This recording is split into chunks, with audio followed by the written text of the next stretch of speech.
So this is an exciting time for all of us. The times they are changing, as Bob Dylan said. And I think that all of us are sort of flummoxed, excited, lots of different things all at the same time, and that makes a lot of sense. So hopefully today we'll be able to bring you some clarity. I'm sure many of you here are following very carefully what the best practices are developing, what we should be doing to deal with AI and generative AI. But I think the most important thing to say, just to level the playing field, is that the basics are still the same. So that's a really important thing to remember. Great content, strong structured information, thinking about how patients navigate their journeys are really the key. And that's always been true, at least in the last 25 years that I've been doing this. I started when I was 10. So let's talk about how the SERP has completely changed, right? So the search engine results page used to give you some sponsored ads at the top, and then you would have a whole beautiful list of blue links to click on in order to find what you were looking for. And that is not what the real estate on the page looks like at all. In fact, Google has done a major land grab, and they've taken the top of the screen, as you can see here, and the Search Labs AI overview gives you a short answer to what they thought your query was. They're trying to figure out your search intent all the time.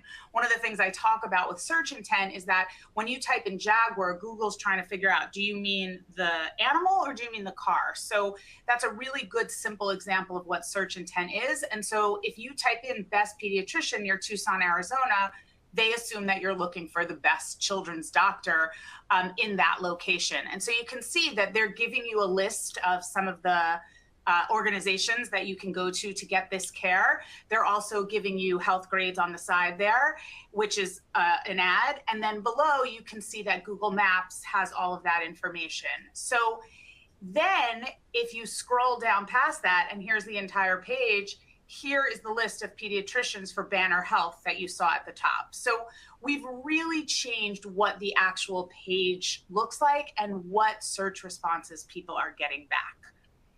Which means that, guess what, friends? It feels like chaos, but we're going to put some control over it because they are starting everywhere. It's no longer just Google or Bing. They really could encounter your brand any place. So we're talking about chats, we're talking about social media, we're talking about Alexa, we're talking about all of the different search elements that are available to them. Don't forget offline also, asking friends, talking to friends, then researching a physician, then going back and talking to friends again, or looking at different articles about physicians. There's so many different ways that your consumers are finding you, learning about you, and it's not only just the search engine that we have to be thinking about. Press Ganey just released their industry insights for this year. It's a great ebook. I highly recommend you seek it out because they have really wonderful information about patients and patients' digital interactions. And they say that patients say that their top 3 digital sources for information and recommendations, 59% of them started online search, 30% started social media. So that should set off bells in all of our ears around misinformation, making sure that we're getting out there and giving people the best health information that we can. And then this is really going to blow your mind. 26% of them say that they're using AI tools, which again, might mean actually starting at Perplexity or ChatGPT. It also might mean just reading what Google or Bing gave them in the AI overview and then doing their research from there. So we know that search is constantly evolving, but again, level setting, the basics are still really going to matter. So we've talked about this for years together. You always want your content to be conversational and engaging. You want to explain things to people. People are moving so quickly now. They don't have time to understand jargon. They don't have time to understand your long words.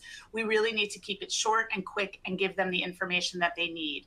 We want it to be user-centric and personalized. So this can mean a lot of different things. But for one example of a channel that we haven't mentioned yet today is email. Can you personalize email? Can you figure out a way to make sure that your lists are identified for the different needs that people have said that they're interested in? It's 0 click. So that means that the platforms are no longer sending people to your content. What they're doing instead is they are putting those answers right there on the page. And that's sort of completely changing what top of the funnel looks like for us. So we always have to be thinking about the content that we're feeding in terms of answering people's questions right there on the page.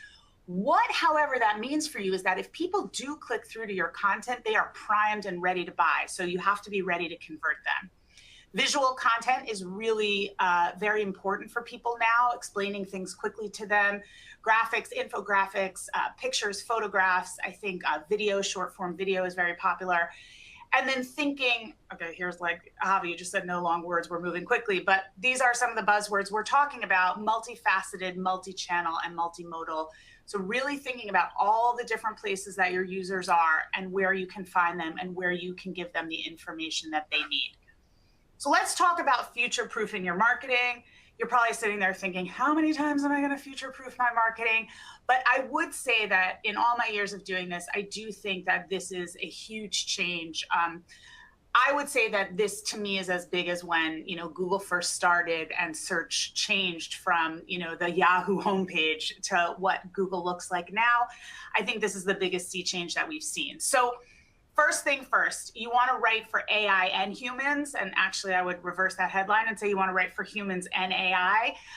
You want to use plain language. Structured content is a must. Remember, you're feeding all of these things your information. And when it's structured content, they're going to be able to understand it better.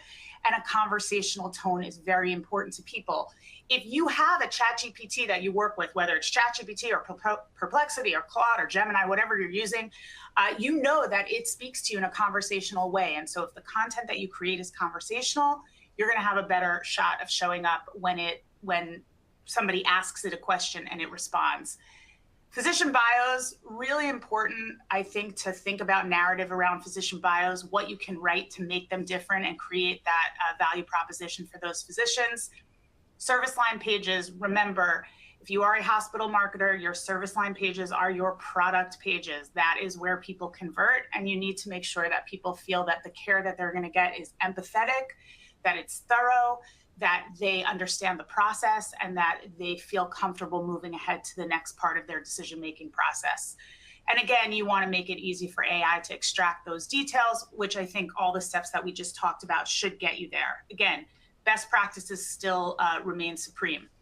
Leverage trust and authority. So there's a lot going on around trust right now in our world. We all know that it's a limited commodity item. And so whatever you can do to make sure that you are building trust with your audiences is really critical.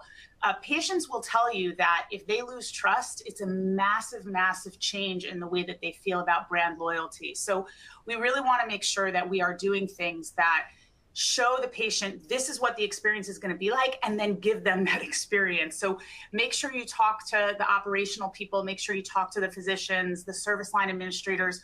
What does it look like for patients so that whatever's represented on the page and in the content holds true when they get there? And then creating video and visual content. So I used to talk about this all the time. I started my career as a freelance web writer, and we used to just build slideshows because they were the fastest, cheapest way to show what was it like to get a mammogram? What was it like to go get an MRI? You can do that with video now. You can create a longer video and chop it up into shorter pieces to educate people. There's a lot of really great things that you can do to explain very common things to patients and help them feel prepared for their visit. And then if you want to use the QR code located here on the right, you can download. We did some original research at the end of last year around what people really look for in a physician bio and what makes them decide to choose that physician. And you can see here that obviously experience, that doesn't surprise us, is huge. I don't think insurance coverage should surprise us either. Online reviews make a lot of sense also. But one of the things that stood out to me from our study was that people really want to know what made a doctor decide to become a healthcare provider and, the story behind that. And that helps them make that decision about choosing that provider. And I think that just goes back into all the things we talked about that are best practices. People don't do business with brands, right? They don't get healthcare from a brand, they get healthcare from a person.